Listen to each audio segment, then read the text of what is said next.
Welcome to the podcast. I'm Dr. Deborah Durst, and I am a double board certified physician that now specializes in anti aging and regenerative medicine. As a return viewer of the channel, I want to thank you for always listening and being loyal. If you are new to the channel, then I hope you like the content we're putting out. If you do, please hit the like and subscribe and leave us comments on anything you might want to hear more about because we are willing to deep dive into anything sexual wellness or wellness.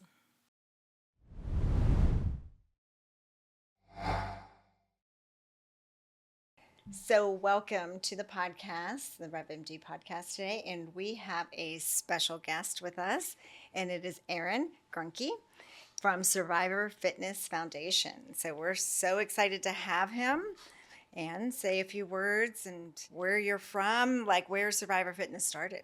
Sure. Well, thank you guys for having me. My name is Aaron Grunke. I'm with Survivor Fitness Foundation. We got started in Nashville, Tennessee, and we are now in Nashville, Knoxville, and Chattanooga. And we also have virtual programming for those that are outside of our major areas. I originally grew up in the Atlanta area, Marietta, which is a suburb of Atlanta, but we've lived in Knoxville for almost 7 years now. So tell us a little bit about Survivor Fitness and the population you serve. So Survivor Fitness, we serve all adult cancer survivors. So when you're done with treatment, we want to work with you and help you regain your health and your wellness through one-on-one personal training and nutritional guidance. So I had never heard of Survivor Fitness until, we recently connected with you guys. And so again, it always makes me think of how something came to be. Being, I think, just a creator and interested in always creating. How did this happen for you? Because you're the founder of Survivor Fitness. It was a world I never wanted to know anything about. At 21, I was diagnosed with an aggressive form of testicular cancer.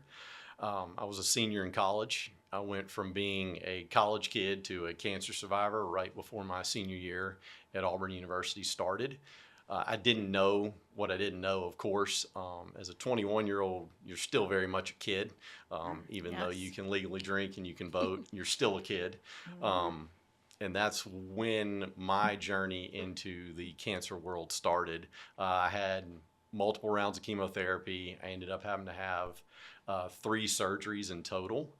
And it took me almost 2 years to finally hear the "you're all clear." Once I heard that, I really didn't know how much cancer took from me. It took a ton of mental focus from me. I was left depressed, angry, anxiety, all these emotions that I didn't even know were part of cancer. I thought getting well, doing the chemotherapy, doing the surgeries, listening to your doctor when they told you they'd see you in 4 months, I thought I was done and I'd go back to being a normal 23-year-old. And at that point in my life, I realized I didn't really relate to my peers like I thought I would. I was much older. I dealt with more than they had in certain aspects. Not that you want to win that contest, but I'd just been through a lot. Changes everything. Perspective. Right? Perspective. And so I knew I was not the same person. The first day I went in, I weighed 170 some pounds. I left 25 pounds heavier.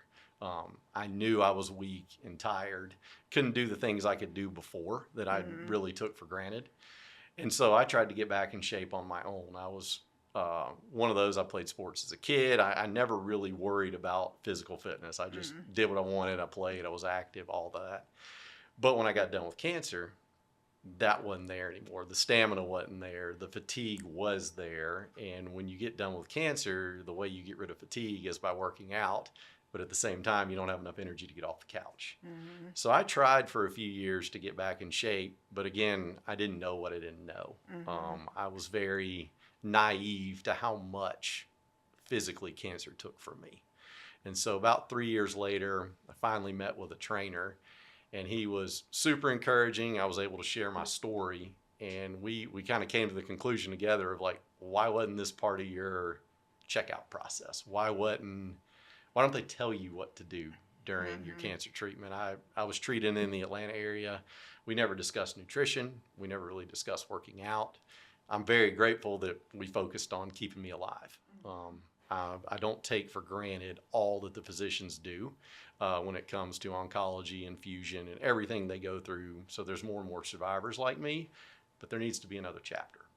The toolkit for Yes. post-care. Yes, more of us are living, more of us are leaving. We still got to rebuild. You're not the same when you walk in as when you walk out. And so that's the why behind Survivor Fitness that we exist. We want to help people when they're done with treatment. Okay. That's amazing. Yeah. Thank you for sharing I your know. story. It's such an inspiring story. Like, because again, now you've taken something that changed your life and now you are changing others' Sure. lives. And so from the word of diagnosis of cancer, that takes a huge hit, right? Everything in your life changes then. Absolutely. You once you hear those words, you have cancer, you're not the same anymore. That innocence is lost. You're all of a sudden worried about, is this it? Is this the one? You cannot go back to hearing those words. So Out of curiosity, how were you diagnosed? Was it screening? Was it a visit with the physician? Just out of pain? I mean, was it a symptom? Like, just out of curiosity, just for visitor, because you were very, very young to be diagnosed with a very absolutely. aggressive form. I felt a lump, and it took me a couple of weeks to grasp around that. And then I went to the doctor.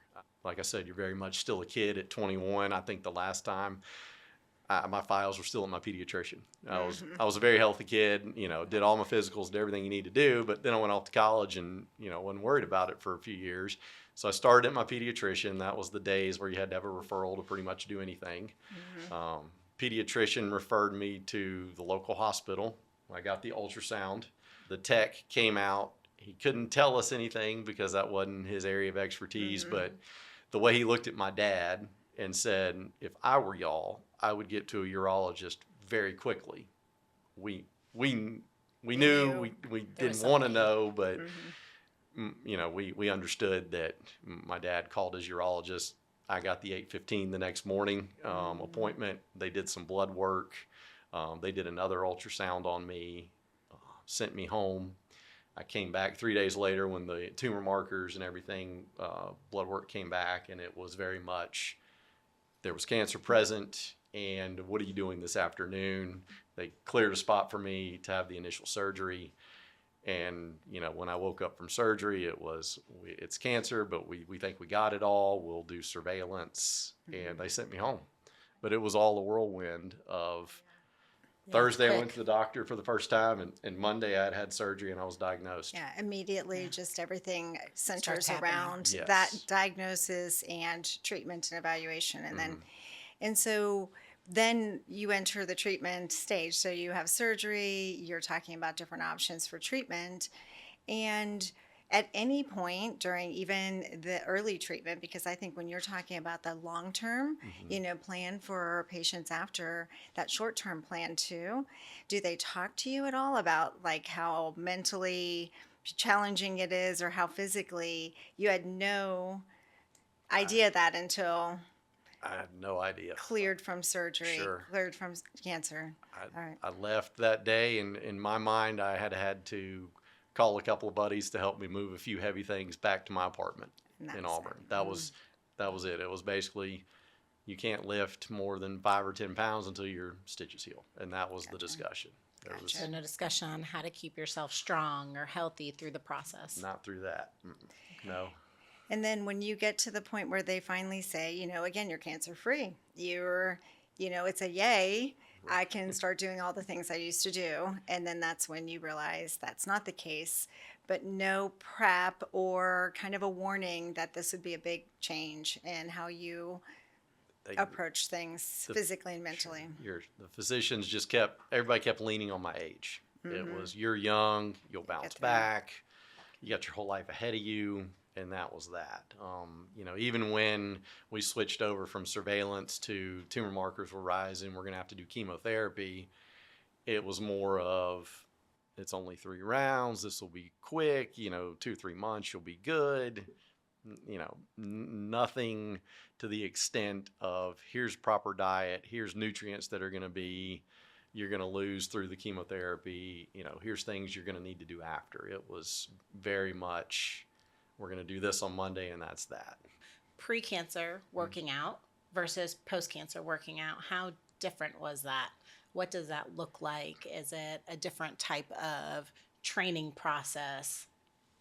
It was really eye-opening for me how much stamina was lost. Playing sports as a kid, thinking I'm going to go out and jog a mile or, go play with my friends, go play golf or ride a bike, any of the basic stuff. I mean, I remember I was so out of breath that I tried to tell myself that the treadmills were not calibrated correctly because I couldn't be this out of breath from attempting to jog that slow. So I would say post-cancer, it was really understanding what the new baseline was and how low that bar was to progress. And again, nothing happens by luck, right? It's all like we end up in front of the right people at the right time. There's a connection, there's a reason for it. So you end up with a trainer that is now thinking with you and you're troubleshooting, just kind of like we did prior to the podcast. So you're brainstorming together as things are happening. Yeah, absolutely. And so when you guys had kind of decided that this was a different approach that you were going to take, and probably something he really hadn't grasped either, how long did it take to start? Like, what was the process after that? Was that a reading? Was that an active working with the trainer, trying different things? What happened after that? So the initial meeting, we did, body fat, we weighed, of course. So I got to understand what muscle I had and what body fat I had, what aerobic fitness was. He wrote down some heart rate zones. He explained to me what aerobic versus anaerobic is. He answered some questions from shortcomings of trying on my own. And I left that day with a little bit of a plan, like I want you trying to keep your heart rate at this rate try to get up to 30 minutes. So he and I would check in periodically. I could talk to him whenever, but that was like step one of like here my new baseline. And so through me starting to do some of those basic checkpoints with him and on my own was when I started to mentally get some clarity I hadn't had in a long time. Started to sleep better. I wasn't as scared, or the anxiety was less, because after a good workout, there isn't a lot of fight left in a good way. And so that was the real win. And then it was like, okay, why didn't anyone tell me this? I'm not alone. I consider myself, I played sports as a kid. I knew a little more than the average person on fitness, but I realized how little I knew. And it was like, if I wasn't young, I could have hurt myself trying on my own. But no one understood me until I went and found someone. Gotcha. Did nutrition start in immediately with that process too, or did that come a little bit later? For me, that came a little bit later. It was more of, I noticed I was more hungry, and so trying to eat better started to incorporate there, but then really peeling that onion came a little bit later, because post chemo, you can have some food sensitivities you didn't have before. And I realized I was one of them. And so that's when I started to kind of peel the onion back of what had this chemotherapy done to me that I need to worry about or I need to look at. And so it sounds like, again, a big nutritional focus, the fitness, and, psychologically what happens. And that's what you're bringing to patients in Survivor Fitness Foundation, right? Correct. And so tell us a little bit then from like your experience, how that next step of suddenly like, I'm not the only one going through these issues. I'm not the only one with these problems. How do I get people, through this quicker? Because it probably took you a while to struggle through on your own. So yes. Yeah, if I could have had those 2.5, 3 years back of trying, ups, downs, trying on my own, that would have been ideal. You go from having all these doctor's appointments, you have your monthly schedule handed to you, you know exactly when you're doing your blood draws, exactly when you're doing infusion, to basically the music stops.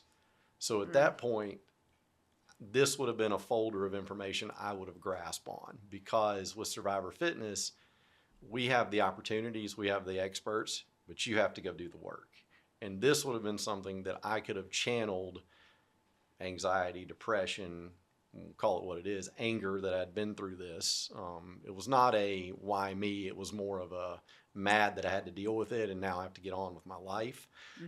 The gym is a perfect place to channel a lot of that emotion. I didn't have a place to channel it like I would love people to now. And so our goal now is when you're done with treatment that you're handed the folder I would have wanted and your doctor says, hey, you know, cancer's taking its toll, but we have the next step for you. And it's a physical fitness program, it's a nutrition program, it'll help your mental health, which we're launching a mental health program too.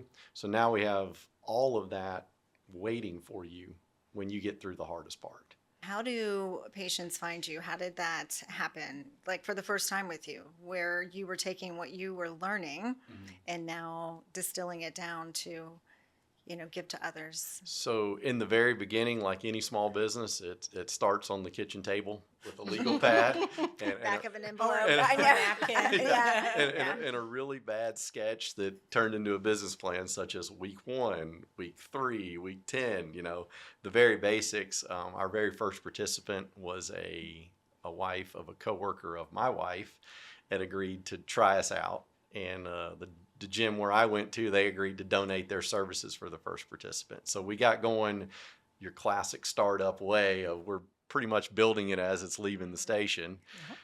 And she loved it. She had a great experience. She gained muscle. She lost fat. And we were like, okay, this has some legs because this is a cancer survivor where I would have wanted an intervention. And she had a great experience.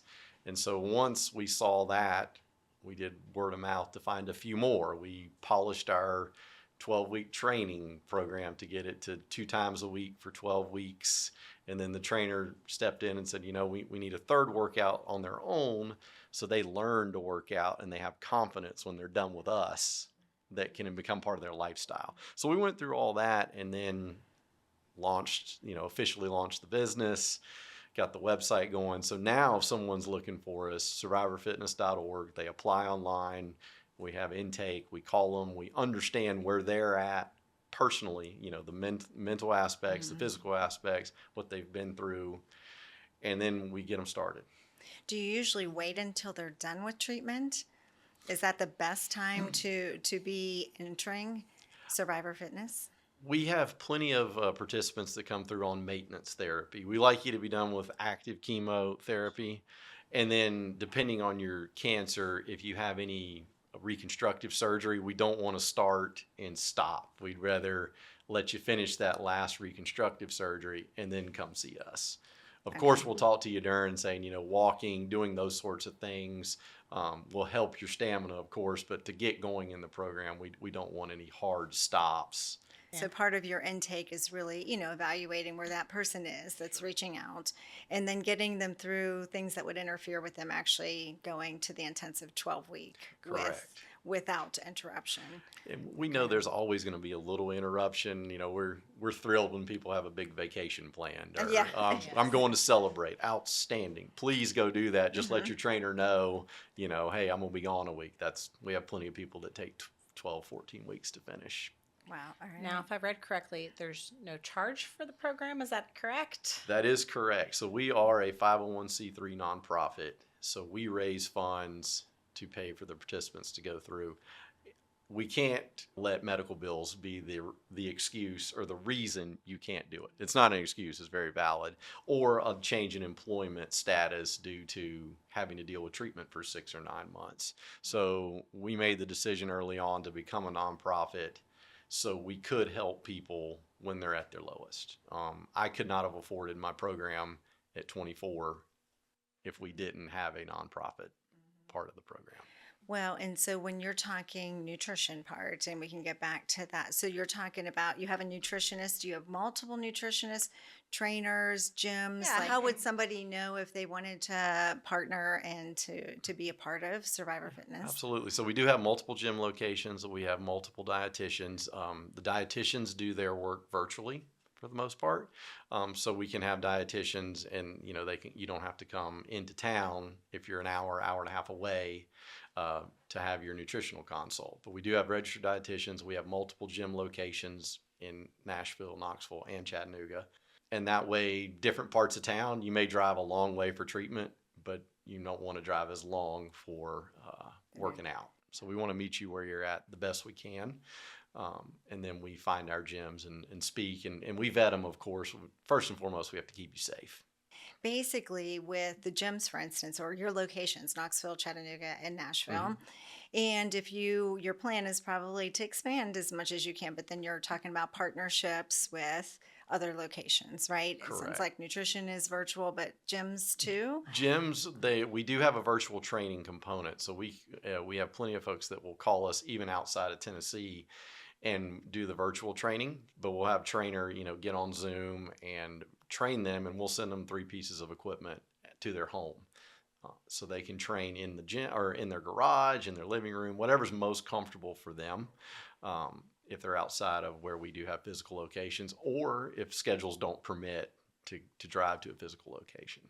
Okay. And then you guys are just now adding a psychological or, mental health component to it. Yeah. Yes, we are just now launching a mental health component to that. So through a partnership with Better Health, you'll have opportunities to go through mental health counseling.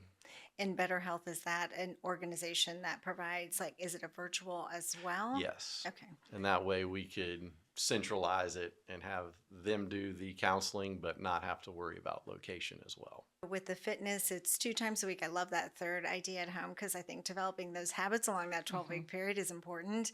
Nutrition, what does that, the backbone of that look like? So that varies from participant. Everybody will offer them 3 opportunities to meet with a nutritionist, but some want to meet more. Some will fall off after the 3, or they just need the check-in. They come to us and they're like, I'm already eating really healthy. I've talked to my doctor. They're A students already. They just want to bounce some ideas off. And then we'll have some that have looked on Google a couple of times. I was guilty of that. And then you have to be unraveled and It's say a rabbit no. hole, right? Yes. It Yeah. is. So I think that's the key to it is you providing the structure for it where they don't spend hours, of distracted time going down rabbit holes on Google trying to find answers. So You can make Google say whatever you would like. Well, of Unfortunately, course. yeah. Of course. Yeah. I should eat this way, or I shouldn't eat this way, and it'll tell you. Just so the way you For every pose no, things. there's 5 yeses. Yeah. When it comes to, and then this, the mental health component, how many times, will that be a specific, have you guys planned that out? Yeah, they're working on that right now to get the exact number of sessions that will entail. So. What do you feel like made the biggest, if you were to pick one thing or 2 things, I would say, with the fitness in your journey, what were the 2 things that made the biggest difference for you? Out of the gate, it was understanding where I was, and I would say the aerobic fitness, just getting that base back to be able to go lift weights the way I wanted to.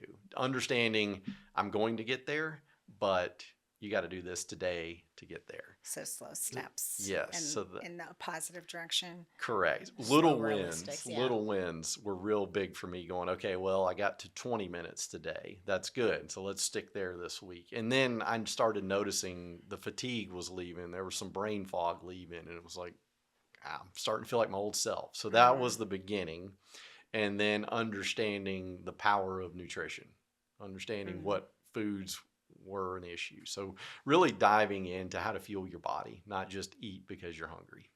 And with nutrition, any key points that helped increase in protein or Staying away from certain foods, your or allergies dyes, or that- Yes, so I would say starting to peel back if you have some certain foods or you're noticing, man, sometimes my stomach just hurts after that type of meal. For me, it was dairy. I grew up eating cheese, drinking milk, all that. And then all of a sudden after chemo, dairy felt like a brick in my stomach. And so starting to pull that out and seeing some inflammation go down and things like that was like, okay, there is a connection here that I did not have any formal training on. So just being able, if I was in a new participant's shoes, being able to say to a dietitian, hey, this is happening, and let them give an accurate answer would have been very beneficial. Then it sounds like you have a huge support group too within the participants like not only with Survivor Fitness Foundation, but also with the survivors and the participants themselves, That's right? what I was going to ask is even though you're just now adding the mental component, is there a support network? Is there opportunities for survivors to get together and talk and communicate and support each other? Absolutely. So we've started doing group fitness classes here locally, and that has been well received because just being in the room with others that have had a similar journey, maybe different type of cancer, maybe different type of treatment, but you've heard those words and you're on the other side of it, and now you're trying to be the best version of yourself. So being in that room together for our participants has been a big win. That's awesome. And probably friendships that develop that are Yeah. I'd say lifelong. that are then. lifelong. Yeah. And some Yeah. referrals along the way. I can think, we had a couple of young men that had the same type of cancer. Their doctor actually connected them way back when, and they both went through our program and had phenomenal results, and proud fathers today, etc. But just having their doctor think forward and say, you're early 30s, you guys should talk, and those things you can't fake that. Well, I think that's a good segue into like how if a participant if somebody is diagnosed going through treatment or on the other side, like you said, how do they find you and get connected with So Survivor Fitness? they'll find us online, survivorfitness.org, and that is where they'll apply. They can check out some testimonials, some videos. We have great content on our website, nutrition, everything they could want to kind of understand about the program is on our website, and then they can go ahead and apply online as well. I saw that there's a form that you can click on and fill out. Yes. Do you ever have family members fill out forms for people? And do you accept it that way, or does it need to be the individual? We don't know what happens on the other side of the computer. There's definitely been some phone calls along the way of my husband is going to do this along the way. And we love that. And there's also been the wins on the other side of husband or wife was a participant, and now the other one's come to the gym with them. So it becomes a family activity. We do need to speak to the participant. We'll have to have their doctor sign off, but again, we don't know who signed the form and who didn't. But it's all for the greater good. If it gets them working out, we're excited to have them, whether they consented day one or not, but we're just happy to have them. One, it's good then when it brings them together too to get them both into the gym. That's even a win-win. Absolutely. It's a huge support. What if businesses or trainers or nutritionists want to get involved in some Or way? people just to volunteer? Yeah. Yep, just the website as well. We have a contact form there, and then our basic email is info@survivorfitness.org, and we're always open to talk, and we want to learn from you all and see if there's a way to help. And how many years now have you been developing and growing Survivor Fitness? So we got started in 2013. My wife and I were doing this outside of our full-time jobs. And then in 2018, she stepped into the role of executive director. So we kind of like to say Survivor Fitness 1.0, and then 2.0 is when we revamped and got going. But we've been around since 2013. So a side hustle, then jump all in, Yeah, absolutely. and with both feet, yeah. So that's awesome though. So it's grown significantly, and again, it's just an inspiring story, Erin, to hear, because you basically took something in a struggle that you were going through, and now are helping others, and I think that's what it's about. Like it happens for a reason. Sure. And this is the reason. Yeah, I wanted to take a rough situation, turn something positive out of it. Yeah. And I don't want anyone to feel alone like I did. So if we can tell our story and connect the dots for people in a constructive way, that's all that matters. And What you guys are doing is amazing. Yeah. It truly is. And I think that like the stories, when you hear, individual stories, like they're inspiring in and of themselves. So I'm sure that drives what you're doing. Yes, You and your everybody's a little different, but the stories are, they give you chill bumps. We've had people that have never worked out before and want to be stronger when they turn 60, and then all of a sudden they're able to chase their grandkids and do things that they didn't think were possible post-cancer. And then we have ex-D1 athletes that we've got to basically grab by the collar and say, we'll get you back, but let's build to it. So everybody has their own journey, but them putting in the work for 12 weeks is a huge commitment, but there's a huge reward for them at the end, and they're the heroes. Is there a way that we can maybe get the word out there outside of like even just a podcast, like to hemonc docs? I would think that that would be a primary way of doing it, or primary care doctors. Like, is there So that's something? hematology is hema. Yes, is yes, sorry. oncology, right? Do you have, things that we could pass, or assist in doing, to get the word out there too? Absolutely. We have plenty of brochures, plenty of marketing materials. We're always up for a conversation to tell our story, because patients can come in 2-3 years later and go, I just don't feel like myself. And then we'd love to be that resource. Or, hey, you're going through cancer, but when you're done, you ought to take a look at this program. And it just takes a little nudge, and all of a sudden the light bulb goes off. So All we would love any and all help spreading the word. Awesome. We're here to help. That's awesome. Well, and thank you so much for being on today. It is like an inspiration hearing the story and hearing about Survivor Fitness. And again, I would love for any of our listeners to, like, subscribe, comment, go to the website and Share this connect. podcast. Yes, share, connect, get the word out there as much as you can. So again, thank you for spending the afternoon with us, and let us know anything that you would like answered, because Erin can answer any questions that you have about it and share with friends. And we're willing to deep dive into anything wellness or inspiring stories or new businesses, and or connecting patients with the right resources. So Well, thank you so Thank you. much. Thank you all. This has been awesome. We appreciate the opportunity. Yeah.